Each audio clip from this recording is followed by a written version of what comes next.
잠언 15장 1절입니다. 유순한 대답은 분노를 시기하여도 가격한 말은 노를 격동하느니라. 지혜 있는 자의 혀는 지식을 선히 베풀고 미련한 자의 입은 미련한 것을 쏟느니라. 여호와의 눈은 어디서든지 악인과 선인을 감찰하시느니라. 아멘. 하나님 안 보는 것 같아도 다 보신답니다. 어디서든지 악인과 선인을 감찰하신다. 우리 하나님 모든 것을 다 아시고 역사를 주관해 가십니다. 왕을 세우는데 오늘 주보를 보시면 지금 이야기는요, 하나님께서 나라를 세우시는 여호와이심을 계시하고 있습니다. 나라를 세우기 위해서 제일 먼저 하시는 일이 뭔가? 왕을 세우십니다. 누구를 왕으로 세우시는가? 지혜 얻은 자, 그리고 훈계를 잘 듣는 자, 그리고 여호와를 경외하는 자를 세우게 됩니다. 여호와를 경외한다는 말은 하나님을 의지하고 하나님께 맡기고 하나님만 따르고 이렇게 하는 자를 여호와 경외한다라고 말씀드릴 수 있습니다. 자, 오늘 15장의 내용은 지혜로운 왕은 백성의 분노를 시기하고 지식을 선히 베푼다라고 증거를 하고 있습니다. 바로 하나님을 경외하는 왕, 지혜로운 왕이죠. 지혜로운 왕인데 그 지혜로운 왕은 겉으로 드러나기는 어떻게 드러나는가? 백성들의 분노를 시기한다. 백성들을 잘 다독거려서 백성들한테 불만이 없도록 불평불만이 일어나지 않도록 그들을 노엽게 하지 않고 그들을 위하는 이런 지도자가 된다는 거죠. 그리고 그런 자들에게, 그런 백성들에게 지식을 선히 베푼다. 그러니까 단순히 백성들만 잘 다스리는 게 아니라 하나님에 대한 그런 지식을 알려주고 하나님을 경외하도록 만든다는 거죠. 그게 지도자들의 그 사명이라고 할 수 있죠. 지도자는 단순히 자기가 높은 자리에 올라가가지고 휘두르라는 얘기가 아니에요. 거기서 다스리는 일을 통해서 하나님의 역사를 드러내고 하나님의 살아계심을 보여주고 그렇기 때문에 때로는 공의를 내세울 수도 있죠. 하나님의 역사를 보여주려니까 공의를 보일 수도 있지만 공의만 하라는 게 아니잖아요. 하나님의 사랑을 베풀고 하나님의 인자하심을 보여주고 하나님의 영광스러움을 나타내주고 이런 것들도 지도자라면 다 보여줘야죠. 그렇게 하려면 백성들에게 말을 하더라도 부드럽게 해야 되고 좀 온순하게 해야 되고 백성들이 어쨌든 노엽지 않도록 이렇게 해야 된다는 거죠. 그렇게 했을 때 백성들은 그 왕을 믿고 따르게 될 것이고 그 왕의 입에서 나오는 말을 신뢰를 하게 됩니다. 거기서 하나님에 대한 지식이 늘어가게 되는 거예요. 이런 역사가 이 세상에서도 사실은 일어나야 되는 겁니다. 물론 이 잠언의 말씀은 하나님의 나라에 대한 예표적인 나라니까 당연히 이 세상에서도 하나님을 섬기는 것을 왕의 목표로 삼아야죠. 그렇게 하고 말씀을 드리는 겁니다. 유순한 대답은 분노를 시기하여도 가격한 말은 노를 격동하느니라. 지도자는 사실 이 지도하는 입장이다 보니까 말을 많이 하게 되고 아무래도 듣는 것보다 하는 게 더 많지요. 그런데 이 자칫 잘못하면 백성들을 노엽게 할 수도 있습니다. 백성들의 마음에 합당치 않게 한다면 그건 굉장히 노여움을 사게 되죠. 그런데 말을 하더라도 유순하게 하면 분노를 시기한다. 대답을 할 때 유순하게 대답하면, 부드럽게 대답하면, 정말 사랑하는 마음에서 한다면 그러면 백성들이 좀 서운하다가도 이렇게 다시금 풀게 되는 거죠. 지혜 있는 자의 혀는 지식을 선히 베풀고 미련한 자의 입은 미련한 것을 쏟느니라. 그런데 이 지도자가 정말 지혜롭다면 정말 합당한 말을 통해서 백성들을 하나님께로 인도하거나 좀 올바른 쪽으로 인도하는 그런 일을 하겠지만 그렇지 않으면요. 지도자들이 오기를 부리기 시작하고 백성들을 막 무자비하게 다스리기 시작하고 사실 그렇게 하기 쉬워요. 왜 그러냐면 권력이라는 게 주어져 있기 때문에 여차하면 내 말 안 들어? 그럼 무료로 해버려야지. 이래가지고 권력을 막 과다하게 사용하는 경우가 많아요. 이거 유혹을 받습니다. 이 권력자들은 항상 그런 유혹을 받아요. 사실 이 교회의 지도자는 세상의 그런 지도자하고는 전혀 다르지만은 교회의 지도자마저도 때로는 그런 유혹을 받아요. 그래가지고 막 성도들을 어떨 때는 막 억압적으로 이렇게 막 다스리거나 막 하나님의 말씀 빙자해가지고 마치 하나님이 막 명령하듯이 명령을 하고 이런 경우도 가끔씩 있어요. 이거는 큰 이제 지도자의 위치에서는 아주 주의할 부분입니다. 그렇게 하라고 그 자리에 올려놓은 거 아니거든요. 오히려 백성들을 잘 보살피고 어떻게 해서든지 하나님께로 인도하고 선한 길로 그리고 지식을 배우도록 하나님에 대한 지식을 배우도록 그렇게 해야 됩니다. 3절 여호와의 눈은 어디서든지 악인과 선인을 감찰하시느니라. 우리 하나님 다 보고 있다는 거 생각해보면 함부로 그렇게 할 수 없죠. 그 로마서 13장인가에 보면 모든 권세자들에게 순복하라고 합니다. 그래 놓고 권세자들을 보고는 뭐라고 그러냐면 너희 위에 하나님이 계심을 기억하라고 합니다. 하나님이 계시다는 걸 기억하면 자기가 제일 위에 있는 자리가 아니잖아요. 자기도 지금 하나님 권세 아래에 있는 자잖아요. 그러니까 함부로 백성을 다스리는 게 아니에요. 정말 하나님 의식하면 백성 함부로 다스릴 수 없습니다. 백성 한 사람이 이 지도자들은요 계산적으로 따집니다. 계산적으로 따져가지고 이 일을 이루기 위해서는 어느 정도의 희생은 각오해야 돼. 그런 유혹을 많이 받아요. 그래가지고 경우에 따라서는 어떤 목적을 달성하기 위해서 어느 정도의 희생은 그냥 감수를 해버립니다. 그리고는 일 처리를 해버리죠. 일 처리하기 위해서 얼마나 아주 무리한 일이 시작되는지 몰라요. 그래서 사실은 독재 같은 현상이 일어나요. 독재가 다 그런 거 아닙니까? 독재는 대부분 보면 독재도 무조건 나쁜 생각으로 하는 게 아니에요. 독재도 어떤 큰 목표를 세워놔요. 그 목표를 달성하는 데 있어서 걸림돌이 있으면 제거를 해버리는 거죠. 그리고는 그걸 이뤄내는 거죠. 막 밀어붙이기 식으로 하는 거죠. 그러다 보니까 좀 희생을 하지만 그 희생이 아깝거나 미안하거나 이러질 않아요. 한때 그 폴포트 정권이 300만을 죽였잖아요. 죽이면서 공산을 이뤘는데 그러니까 그때 우리나라의 어떤 사람이 대통령한테 그렇게 그렇게 요청한 적이 있어요. 폴포트 정권은 300만도 희생시키는데 그까짓 거 몇백 명, 몇천 명 죽이는 거 문제입니까? 밀어버리라고. 그런 제안을 한 적이 있어요. 그러다 보니까 아주 끔찍한 일들이 발생하는 거죠.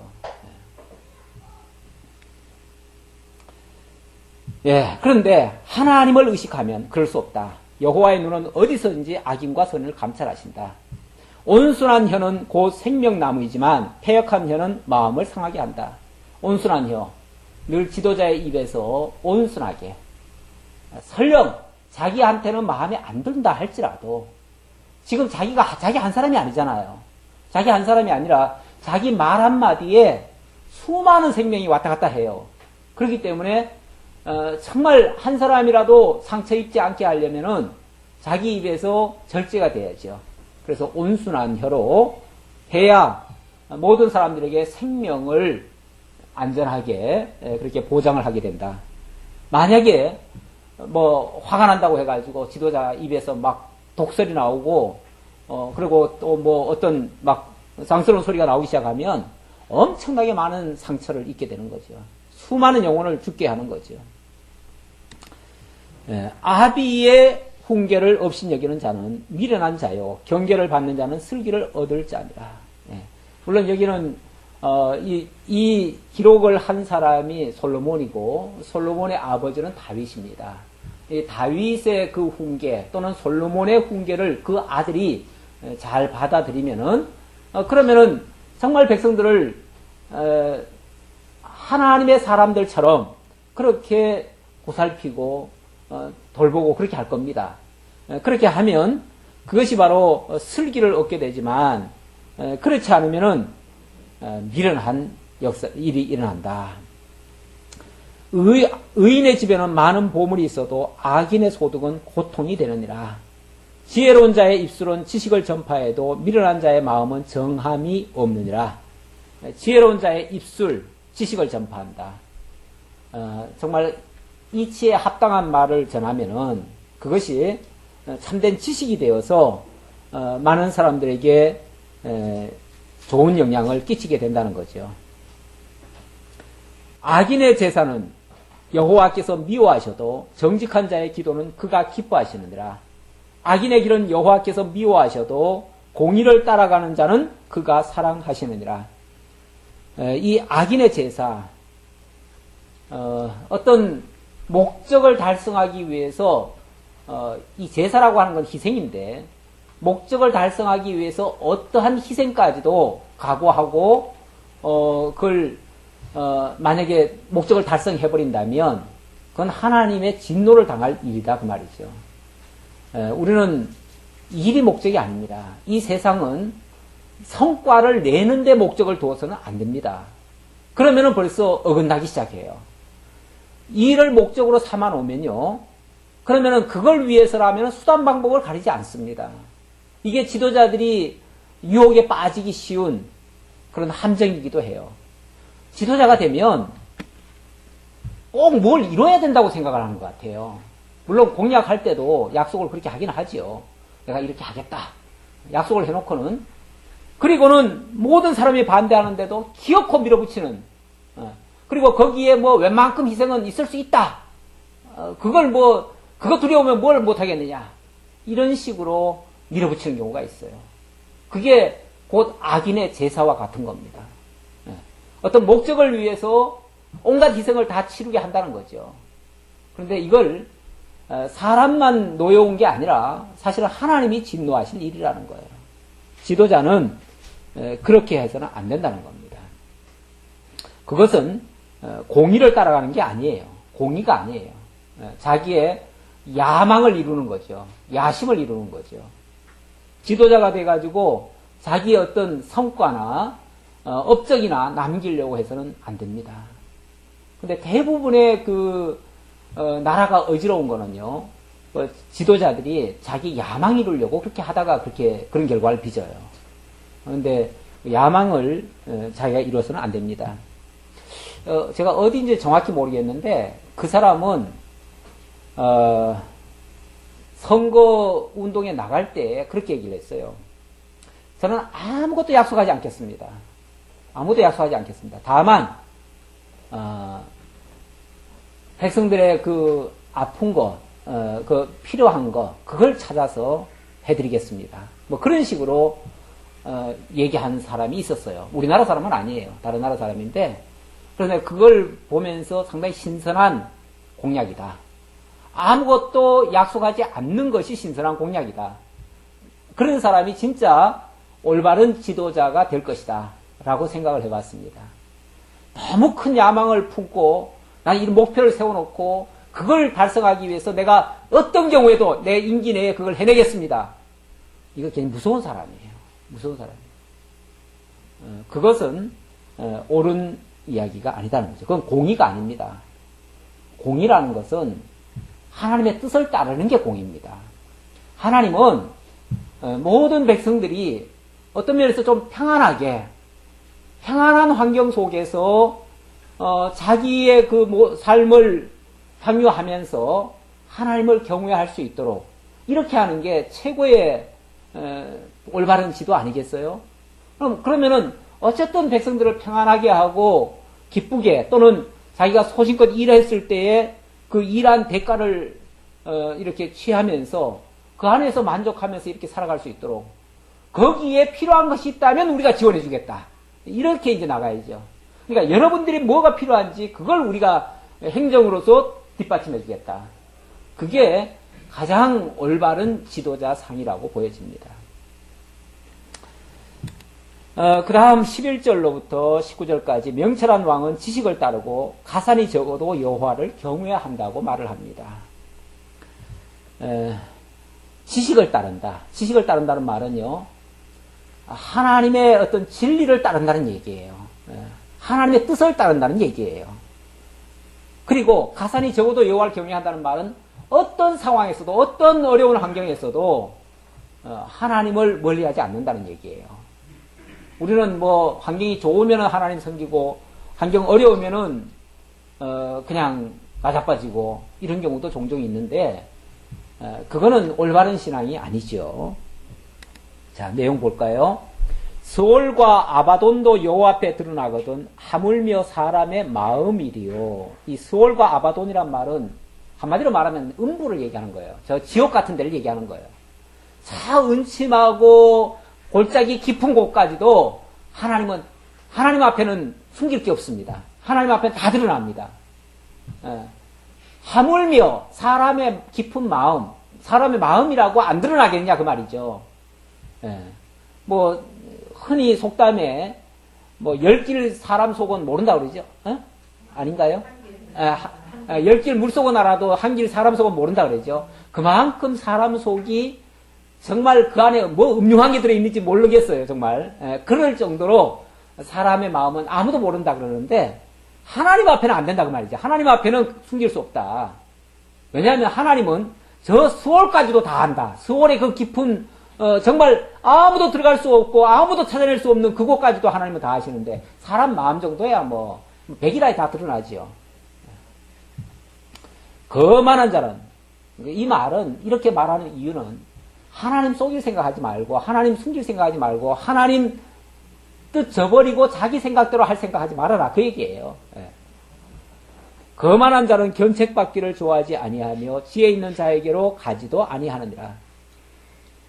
그런데 좀 세상적으로 조금 잘나거나 조금 뭐 배우거나 뭐 조금 안다고 생각하는 사람들은 자기가 마치 기준이 돼가지고 자기가 다 하는 것처럼 생각하고 누구도 의지하지 않고 하나님도 제껴놓고 자기 마음대로 하려고 하는 그런 성향이 있지요.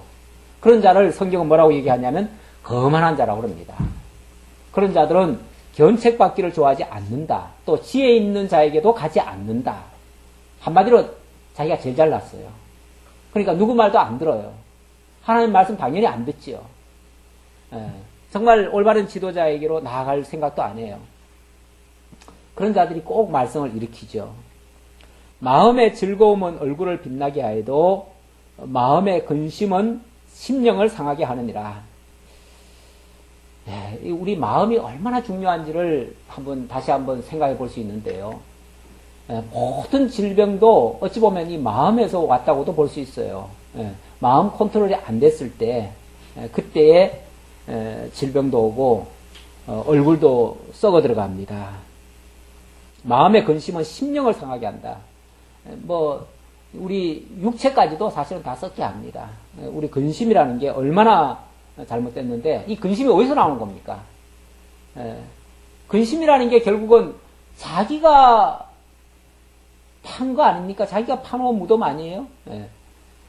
정말 하나님 따르고 하나님 알고 믿고 나아가면 뭐 근심이 있겠어요? 그냥 믿고 나아가는데 믿음 안에서는 그렇게 근심거리가 있을 수가 없어요. 물론 신령한 근심도 가끔은 있겠지만 신령한 근심은 이렇게 속을 썩이거나 이러지 않아요. 그거는 정말 양약같이 되는 거예요. 그런데 정말 세상적인 것을 이루기 위해서 이거는 아주 고도의 머리를 쓰는 거죠. 아주 강조한 꾀를 쓰고 자기 어떤 목적을 달성하기 위해서 그런 식으로 하면 그게 결국은 자기를 썩게 만들어요. 근데 왜 그런 말이 있어요. 고민해가지고 뭐 맨날 밤잠 앉아가지고 그렇게 고민을 해냈는데 그래서 결과가 딱 나왔는데 그 결과가 죽을 계획을 가지고 나오는 경우도 있어요. 그러니까 다시 말하면 아주 설계를 막 기가 막히게 했어요. 맨날 며칠 동안 밤잠 안 자가면서. 근데 밤잠을 안 자다 보니까 정신이 없어가지고 나중에 가서는요. 딱 마지막 결정을 내놨는데 그 누가 봐도 그거는 망할 짓이에요. 망할 계획을 세워놓는 거예요. 사람의 그 결말이 대부분 그렇습니다. 사람의 그 계획이라는 게 대부분 그렇습니다. 너무 그렇게 오랫동안 고민할 거 없어요. 우리가 하나님을 아는 사람이라면 그렇게 고민 오래 할 게 없습니다. 말씀 안에서 이미 기준이 있잖아요. 답이 있잖아요. 뭐 답까지는 몰라도 최소한 기준이 있잖아요. 기준. 그 기준어에서 근거하면 그렇게 어려운 게 아니에요. 예. 그러면은 마음 상할 것도 없어요. 명철한 자의 마음은 지식을 요구하고, 지식을 요구한다는 말은 지식을 앞세운다는 얘기죠. 다시 말하면 하나님을 아는 지식을 얘기하는 거예요. 하나님을 앞세우고 하나님의 뜻에 근거해서 이렇게 생각하는 사람이 바로 명철한 사람입니다. 그러나 미련한 자의 입은 미련한 것을 즐기느니라. 꼭 망할 짓만 가지고 그냥 미련하게 밀어붙이는, 그게 최선인 줄 알고 따라가는 그런 경우가 있어요. 고난받는 자는 다 그날이 다 험악하나, 고난받는 자는 그날이 다 험악하나, 마음이 즐거운 자는 항상 잔치하느니라. 우리 마음의 즐거운 마음이 얼마나 중요한가를 다시 한번 얘기를 하는 건데요.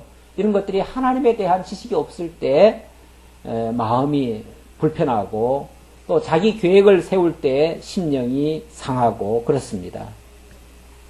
가산이 적어도 여호와를 경외하는 것이 크게 부하고 번뇌하는 것보다 나으니라. 새소를 먹으며 서로 사랑하는 것이 살찐 소를 먹으며 서로 미워하는 것보다 나으니라. 가산이 적어도, 이 세상이 목표인 사람은요, 이 약육강식의 경쟁사회 속에서 남을 이기고 살아남기 위해서 얼마나 근심하고 얼마나 심령이 상하는지 몰라요. 그러나 그렇게 해서 얻어진다고 해도 그거는 실제적으로 그 사람에게 도움이 되지 않습니다. 유익이 되지 않습니다. 이미 그거 얻어가지고 이제 살만하면요, 다른 데가 다 썩어요. 다 썩어가지고 죽어가요. 그래서 가끔 그런 경우가 있어요.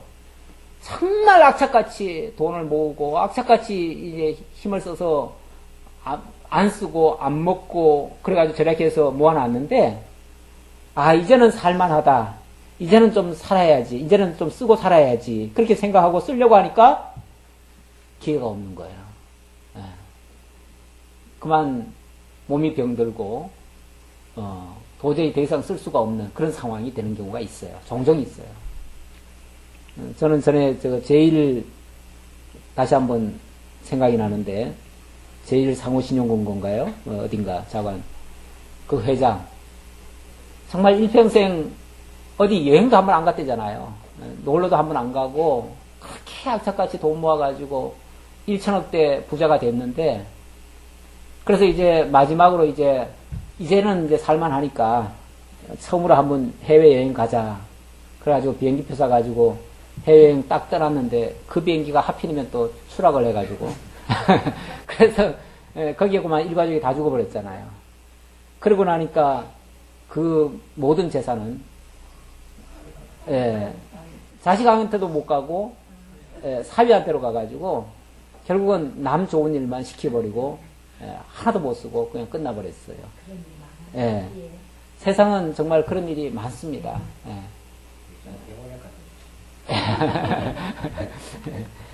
정말 우리가 하나님이 주실 때에 그냥 만족하고 살면 돼요. 좀 적다고 해서 우리가 못 삽니까? 그냥 살만 하면 그냥 만족하는 걸로, 그러면은 늘 만족하는 거죠. 뭐 좀 없어도 만족하고, 좀 있어도 만족하고, 그렇게 하면은 그냥 늘 감사함으로 살 수 있는데, 꼭 뭘 이루어야 된다고 생각하면은 그거 이루기 전까지는 만족이 안 생겨요. 그러니 그거 이루기까지는 악착같이 해야 되는데 그게 얼마나 힘들어요. 그러다가 그거 목표 이루고 나면은 이제 그 다음 남은 거는 이제 죽을 거밖에 안 남아요. 그러니까 이제 버려야죠. 뭐 쓸모가 없어요. 그래서 있을 때 가산이 적어도 여호와를 경외하는 것이 크게 부하고 번뇌하는 것보다 나으니라. 역사적으로 보면 이 솔로몬 왕국이 나중에 르호보암 왕국과 또 이 여로보암 왕국으로 나뉘는데, 여로보암 왕국은 굉장히 부강합니다. 그리고 르호보암 왕국은 사실 한 지파밖에 안 남아가지고 초라해졌어요. 그러면 인간적으로 말하면은 여로보암 왕국이 굉장히 부럽지요. 그쪽이 훨씬 더 잘 됐지요. 그런데 이쪽은 불행해요. 여로보암은 늘 불안했어요. 뭐 어찌하면은 그냥 백성들이 다 도망갈까 뭐 할까 그래가지고 온갖 거짓말도 하고 온갖 깨개를 써가지고 뭐 모든 걸 다 바꿨죠. 그래도 불안했어요. 그래도 선자들이 와가지고 맨날 한다는 소리가 안 좋은 소리나 하고 그러니까 늘 불안했어요. 예. 그런데 사실 얼마 못 갔지요. 불행했지요. 예. 그리고 나중에 정권이 또 바뀌죠. 쿠데타가 일어나가지고 바뀌는데 이쪽은 르호보암 왕국은 별로 나라는 크지 않고 백성들은 많이 줄었는데 쉽게 말하면 가산이 많이 줄었지요. 그런데도 불구하고 하나님의 뜻이 거기 있어요. 하나님이 함께 하셔요. 그러니까 그걸로 처음에는 자기도 좀 이해가 안 돼가지고 북쪽하고 싸우려고도 했어요. 근데 하나님께서 그걸로 족하게 여기라는 거예요. 그래서 전쟁도 못하게 하셔요. 그러니까 그걸로 이제 만족하는 거죠. 비록 가산은 적어도 전에만큼 살찐 소는 못 먹어도 그냥 여호와로 인하여서 기뻐하는 것이 훨씬 더 유익하다는 거죠. 너무 큰 욕심, 하나님이 좀 낮추시면 좀 낮은 자리에서 그냥 살아가는 게 좋아요. 너무 큰 욕심을 억지로 내다가는 얻는 것보다 잃는 게 더 많아요. 그거는 하나님의 뜻도 아니에요. 분을 쉽게 내는 맞나요? 분을 쉽게 내는 자는 다툼을 일으켜도 노하기를 더디하는 자는 시비를 그치게 하느니라. 지도자의 자격 중에 성질 급한 것도 이게 참 문제예요. 그러면은 오래 참지를 못해가지고 무슨 얘기를 들으면 바로 막 화를 내고 막 밑에 사람들을 막 힘들게 하는 거죠. 몰아붙이는 거죠. 그렇게 되면 시비가 계속 일어나요. 다툼을 일으켜요. 하지만은 노하기를 더디한다면 시비를 그치게 할 수 있다. 게으른 자의 길은 가시 울타리 같으나 정직한 자의 길은 대론이라. 결국 이 명철한 자가 하나님의 지식을 따르기 때문에 노하기를 더디하고 또 정직하게 이렇게 나아가서 결국 그의 그 길이 형통하게 된다. 정직한 자의 길은 대론이라고 그랬는데 그게 형통한다는 얘기예요. 형통한다. 그러나 막 자기 수단 방법 써가지고 큰 온갖 목표를 이루기 위해서 그렇게 하면 몸만 힘들고 병들고 성과도 못 이뤄요. 또 이룬다고 해도 허망해져요. 허망해져. 제가 요즘 정도전을 좀 보고 있는데 어제 보니까 정말 어떤 목표, 엄청난 그 목표를 세웠어요. 목표를 세워가지고 이제 눈앞에 곧 요동정벌이 일어나고 이제 뭐 모든 것이 계획이 일어나고 그래서 새로운 세계가 열릴 것 같아요. 정말 그렇게만 됐으면 참 잘 될 것 같아요. 그래서 저도 상당한 기대를 가지고 잘 될까 했는데 막판에 죽죠. 막판에 죽어요. 이제 코앞에까지 다 왔는데 죽어요. 죽으면 뭐가 되죠? 그동안 그렇게 그거 하기 위해서 수많은 사람들을 죽이고 온갖 모략을 다 꾸미고 온갖 방법을 다 동원했는데 물거품이 되는 거죠. 물거품. 그리고 자기도 비참하게 되는 거죠. 결국은 그런 야망을 가진 자들이 마지막은 다 비참해요. 근데 이걸 역으로 말하면 비참하게 생애를 끝내는 사람은 사실은 자기 야망을 위해서 지금까지 뛰었다는 뜻일 수도 있어요.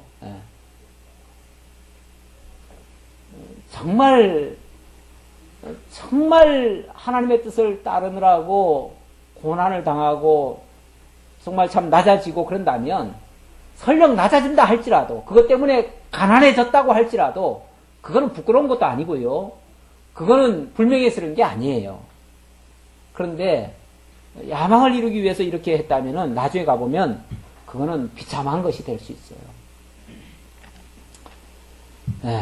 인간의 태반은 다 쓸데없는 짓이라고 봐도 돼요. 사실은 하나님 앞에서 봤을 때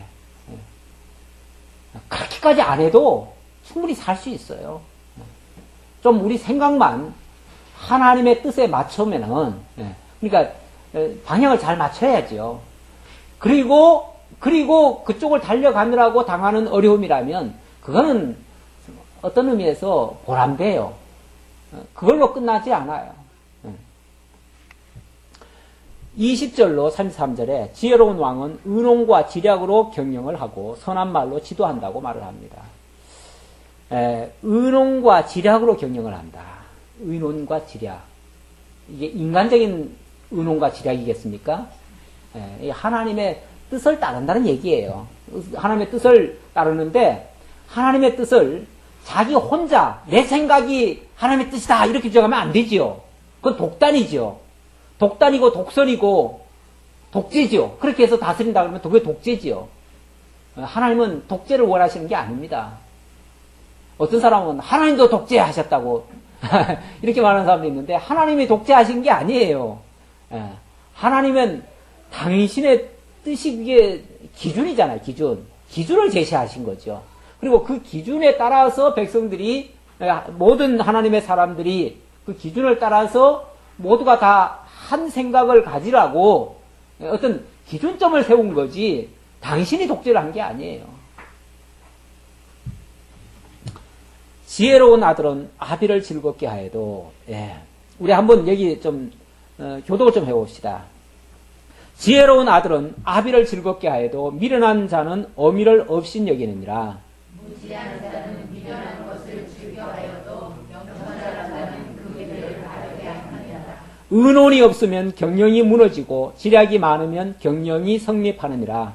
사람은 그 일의 대답으로 말미암아 기쁨을 얻나니 때에 맞는 말이 얼마나 아름다워. 지혜로운 자는 위로 향한 생명길로 말미암아 그 아래에 있는 수호를 떠나게 되느니라. 거기까지. 자, 여기 지혜로운 아들은 아비를 즐겁게 한다 그랬는데 참 이 지혜로운 솔로몬이 아버지의 뜻을 충실히 따랐죠. 그래서 아버지를 즐겁게 해드렸지요. 다윗에게는 정말 참 아들이 많았는데 그 중에 10번째나 되는 이 솔로몬이 특별히 그렇게 아버지로부터 칭찬을 받고 아버지를 기쁘게 한 이유는 그 뜻을 따랐기 때문입니다. 아버지의 뜻은 그냥 아버지의 뜻이 아니고 아버지가 하나님을 왕으로 삼은 아버지예요. 그렇죠? 하나님을 왕으로 삼고 자기는 하나님의 종으로서의 그런 자세를 가지고 늘 하나님의 말씀에 귀를 기울이면서 백성을 지도했기 때문에 바로 아버지의 뜻을 따랐다는 것은 하나님의 뜻을 따랐다는 거예요. 그것이 바로 아버지를 즐겁게 하는 자다. 그러나 미련한 자는 어미를 업신여긴다. 교육은 어떤 면에서 옛날에 그 유대인들에게는 교육이 어머니 몫이었거든요. 그래서 결국 어미를 업신여긴다는 말은 어미의 교육을 안 받았다는 얘기죠. 어미의 교육을 안 받으니까 결국은 아버지를 즐겁게 해드리지도 못하고 망령된 행동을 하는 거죠. 의논이 없으면 경영이 무너지고 지략이 많으면 경영이 성립한다. 의논과 지략, 이게 이제 왕에게 필요하다는 거예요. 근데 그 의논과 지략이라고 하는 거는 자기 혼자의 독단이 아니라 정말 하나님의 뜻이 무엇인가를 함께 살피고 그 뜻에서 나온 걸 가지고 함께 추진해 가는 일이죠. 그걸 경영한다고 그래요. 그렇지 않으면요, 혼자 명령하고 그냥 독재하는 거죠, 독재. 사실 옛날에 왕정체제이기 때문에 왕정체제는 거의 독재체제나 마찬가지입니다. 그래가지고 자칫하면 독재로 나아가기가 쉬워요. 그래서 신하들이 뭐라고 제안을 해도 왕명이야! 그리고는 그냥 꺾어버리고 무시해버리고 이런 경우가 있는데 이건 정말 무지한 내용이죠. 그렇게 해서는 그건 뭐 나라 망할 짓이죠. 망할 짓이죠. 진짜 지혜로운 왕은요, 절대 독선이 아닙니다. 독재가 아닙니다. 정말 신하들의 충고, 쓴소리 하는 자의 말을 또 더 경청을 해야죠. 주위에 그래서 쓴소리 있는 자를 용납할 수 있는 지도자가 어떤 면에서 성군입니다. 성군이고 그걸 용납하지 못하는 자는 결국 독재자가 될 수밖에 없어요. 독재자는 주변에 아부하는 사람 외에는 안 둡니다. 그래서 무조건 왕의 말이 옳습니다. 당신 말이 옳습니다. 무조건 따라요. 그리고 명령만 내려오기만 기다려요. 그러니까 자기 의지로 하는 거 아무것도 없어요. 아랫사람은 사실은 있으나 마나 한 거예요. 사실은. 왜냐하면 위에만 쳐다보고 있으니까요. 위에 입만 쳐다보고 있으니까. 이거는 은원이 없는 거예요. 은원이 없으면 경영도 할 것도 없어요. 그렇잖아요. 경영이 무슨 필요가 있어요. 경영이라고 하는 거는 적재적소에 일꾼을 보내가지고 그 일꾼을 통해서 일을 해나가는 거 아닙니까? 그런데, 뭐, 다 내 명령만 따라라 하는데 무슨 뭐 경영이고 뭐 무슨 필요 있어요. 무조건 내 말에 복종, 절대 복종. 들으면 살고 안 들으면 죽는다. 이거밖에 없잖아요. 그거는 아니죠. 그건 진짜 무서운 얘기죠. 지도자에서는 그럴 수 없다. 사람은 그 입의 대답으로 말미암아 기쁨을 얻나니 때에 맞는 말이 얼마나 아름다운고. 지혜로운 자는 위로 향한 생명길로 말미암음으로 위로 향한 생명길로 말미암음으로 이 지혜라고 하는 것은 위로부터 임한 겁니다. 모든 좋은 것들이 모든 좋은 은사들이 위로부터 임한다고 했습니다. 야고보서에 보면 정말 이 기준이 위를 향하는 사람은 좀 정직할 수 있어요. 자기를 비울 수가 있어요. 자기 욕심을 자기 고집을 앞세우지 않아요. 그런데 정말 자기 고집을 하는 사람은 위로부터 오는 지혜를 다 무시해버리는 거죠. 이 위로 향한 생명길이 스올을 떠나게 한다. 그 아래에 있는 스올을 떠나게 한다. 이 스올은 음부, 지옥이라고 그랬지 아까. 그 지옥에서부터도 끄집어낸다. 정말 죽을 사람도 살린다. 모든 것을 구원해낸다. 이 지혜로 말미암아 위로부터 오는 지혜로 말미암아 모든 것을 살린다 그 말이죠. 정말 이런 지도자가 있다면 그 나라 백성들은 정말 평안할 겁니다. 25절부터 또 한번 교독을 해보지요. 여호와는 교만한 자의 집을 허시며 과부의 지게를 정하시느니라.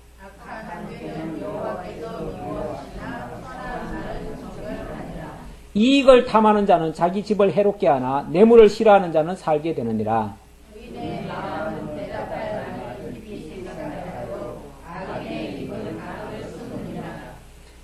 예, 조금 한번 보고 넘어갈까요? 여호와는 교만한 자의 집을 허시고 과부의 지게를 정한다. 하나님께서 그 교만한 자, 거만한 자, 하나님의 뜻을 따르지 않는 자, 그것이 무너지게 만든다는 거죠. 그 계획이 무너지게 만든다는 거고, 과부의 지게를 정한다는 말은 이 과부나 고아는 스스로를 지킬 수 없는 자들이잖아요. 스스로를 이겨내기 힘든 자들이잖아요. 그런데 하나님께서는 그들조차 돌보시고 보호하신다는 거예요. 우리 하나님께서요, 제일 미워하시는 것 중에 고아나 과부를 압제하는 것, 이걸 하나님께서 굉장히 미워하십니다. 특히 이스라엘 백성들이 한때는 고아와 과부처럼 애굽 땅에서 버려졌었습니다. 그런데 그들을 하나님께서 정말 하나도 해를 당하지 않도록 보호하시고 그들을 건져내셨어요. 그리고 뭐라고 명하셨냐면 고아나 과부를 괴롭히지 말라는 거죠. 그들의 재산을 탈취하지 말라는 거죠. 그들은 어떤 경우에도 보살펴 주라는 거죠. 그거는 하나님께서 이스라엘 백성들을 고아와 과부처럼 여기시면서 그 연약한 자들을 하나님께서 친히 돌보셨다는 것을 강조하는 이야기입니다. 그러니까 이 지도자들 입장에서는요, 그 다스림의 대상이, 다시 말하면 보살펴야 될 대상이 어디를 향해야 되느냐 하면 가장 낮은 자리에 있는 자들, 어찌 보면 고아나 과부 같은 그런 자들을 위해서 정책을 펼치면, 그러면 나라가 정말 모두가 다 잘 살 수 있습니다. 가장 가난한 사람도 돌보는데 당연히 다른 사람들이야 돌보지 않아도 잘 살 거 아니겠어요? 그렇죠? 그런데 이거는 이제 지도자의 그 포인트입니다. 지도자가 어디다 포인트를 둘 거냐? 통치의 통치하는 뭐라고 할까? 대상이라고 할까요? 아니면은 그 행정을 쏟아부을 그 대상이 어디냐? 이건데, 가난한 사람을 초점으로 맞추는 게 맞습니다. 가난하고 서민들, 연약한 자들, 장애우들, 이런 사람들을 돌보는 것이 정부의 입장에서는 맞습니다. 그런데 우리 가끔씩 보면 그렇게 또 말하는 사람들도 있더라고요. 맨날 뭐 가난한 사람들 돌보고 정부가 그냥 세금, 아까운 세금을 갖다 그런 데 갖다 퍼부어댄다고? 어때요? 아깝습니까? 우리한테 돌아올 게 좀 그쪽으로 가가지고 좀 아깝습니까? 아니죠. 정부는 당연히 있는 자들 걸 좀 더 걷어다가 없는 자들에게 좀 더 베푸는 것이, 이게 왜냐하면 자기들 스스로의 힘으로는 안 되잖아요. 우리가 달리기를 해도 똑같이 한 줄에 세워놓고 달리기를 하면 됩니까? 아니, 어른하고 애들하고 달리기 하는데 그렇게 하면 됩니까? 안 되죠. 어린애들은 저 앞에 좀 갖다 놔야죠. 그렇죠? 네. 그리고 어른들은 좀 뒤에 갖다 놔야죠. 그래 놓고 달리기를 해야 나중에 공평하게, 그래도 공평하게 했다라고 인정이 되죠. 그런데 이건 똑같이 해야 된다. 민주주의는 모든 기회가 동등해야 된다 해가지고 만약에 똑같은 선상에다 놓고 달리기 해버리면 누가 이기죠? 힘 있는 자만 맨날 이기는 거죠. 부자들만 맨날 앞서가고 가난한 자들은 계속 쳐지는 거죠. 설 수밖에 없죠. 그걸 조정을 해줘야 되는데 조정을 누가 해주느냐? 결국은 정부가 해줄 수밖에 없습니다. 그렇잖아요. 직접 못 해주더라도 최소한 마음이라도 써줘야죠. 그게 왕의 마음입니다. 지도자의 마음입니다. 옛날에 우리 어머니가 우리 형제들 가운데, 우리 형제가 6형제거든요. 6형제인데 한 형제가 좀 몸이 안 좋았어요. 몸이 안 좋으니까 아무래도 어머니 입장에서는 늘 몸이 안 좋은 그 형제를 향합니다. 그래서 다른 형제들한테는 좀 돈을 내놓으라 그래요. 어떨 때는. 그러면 또 우리도 돈 없는데 자꾸 내놓으라 그런다고 좀 투정을 하지요. 근데 그 돈이 어디 가냐면은 힘든 그 형제에게로 가요. 그러니까 일부에서는 무슨 흉을 받냐면은 이 집에서 대접받으려면 병신밖에는 대접 못 받는다고. 이런 투정을 하더라고요. 물론 뭐 저도 한 식구니까 저도 뭐 빼놓을 수 없는 사람인데 잠깐 그런 한쪽에서는 섭섭함이 있는 거예요. 맨날 약한 사람만 대접을 받는 것 같고 인정을 하는 것 같고 부모가 알아주는 것 같은데 사실 그게 맞는 거 아니에요? 원리적으로는 그렇잖아요. 우리가 만약 지체라면 이 식구는 어떻게 보면 한 지체와 같은데 우리 몸으로 생각하면 제일 아픈 곳에 신경 가는 거 맞잖아요. 예. 아픈 곳을 모두가 도와줘야 되잖아요. 여기가 예를 들어 다쳤다. 그러면 이 손과 눈과 뭐 모든 발이 다 여기를 도와줘야 되잖아요. 맞지요. 그게 맞는 말이죠. 당연히 지도자의 입장에서는 가난하고 약한 자 편에 서서 노약자, 약한 자 이런 자들을 위해서 하는 것이 맞다. 좀 진도 나갑시다. 30절. 눈이 밝은 것은 마음을 기쁘게 하고 좋은 기별은 뼈를 윤택하게 한다. 눈이 밝아야 된다. 사실 예수 믿는 사람이면 좀 똑똑해야 됩니다. 세상적으로 지식적으로 똑똑하라는 얘기가 아니라 정말 하나님의 뜻을 아는 그런 눈이 뜨여야죠. 그렇지 않으면요 정말 사람들이 자기 앞에밖에 몰라요. 자기밖에 몰라요. 하나님을 모르는 사람은요 그저 자기 먹고 사는 그것밖에 모르죠. 이게 눈이 어두운 사람입니다. 사실은 그게 똑똑한 게 아니고 그거는 바보 같은 모습이죠. 근데 진짜 눈이 밝은 사람은요 좀 넓게 보고 크게 보고 하나님의 뜻을 보고 그렇게 하면 하나님의 뜻에 따라서 마음을 기쁘게 할 수 있고 또 좋은 기별은 뼈를 윤택하게 한다고 그랬는데 이 좋은 기별이라는 게 뭡니까? 지금식으로 말하면 그게 복음이에요. 그렇잖아요? 가장 기쁜 소식 아닙니까? 기쁜 소식이 뼈를 윤택하게 한다. 하나님이 우리를 사랑하시고 우리를 구원하시고 우리를 옳은 길로 인도하신다는 이러한 것보다 더 기쁜 것은 없습니다. 이런 것이 우리로 하여금 뼈도 튼튼하게 한다. 건강하기도 한다. 생명의 그 경계를 듣는 귀는 지혜로운 자 가운데 있느니라. 시작. 훈계받기를 싫어하는 자는 자기의 영혼을 경히 여깁니다. 견책을 알게 받는 자는 지식을 얻는 자. 다 같이 여호와를 경외하는 것은 지혜의 훈계라 겸손은 종기의 앞잡이니라. 예. 훈계받기를 싫어하는 자는 자기 영혼을 경히 여긴다. 또 생명의 경계를 듣는 자는 지혜로운 자다. 극명히 갈리죠. 지혜로운 그러니까 생명의 경계를 듣는 자와 훈계받기를 싫어하는 자, 영혼을 미워하는 자다. 결국 하나님의 말씀에 귀를 기울이는 자는 지혜로운 자라서 생명을 얻게 될 것이고, 훈계를 듣기를 싫어하는 사람은 결국 하나님의 말씀을 거부함으로 자기의 영혼까지 망하게 하는, 그래서 자기 영혼을 경히 여기는 결과가 된다. 결론은 여호와를 경외하는 것은 지혜의 훈계라 겸손은 종기의 앞잡이니라. 여호와를 경외하는 것. 지금 이 15장 전체를 통해서 무슨 얘기냐? 결국 여호와 경외하라는 이야기다 그 말이에요. 여호와 경외하라는 이야기고 그 여호와를 경외하는 것이 바로 지혜의 훈계다. 지혜의 훈계다. 지혜가 우리에게 가르쳐 주는 거다 그 말이죠.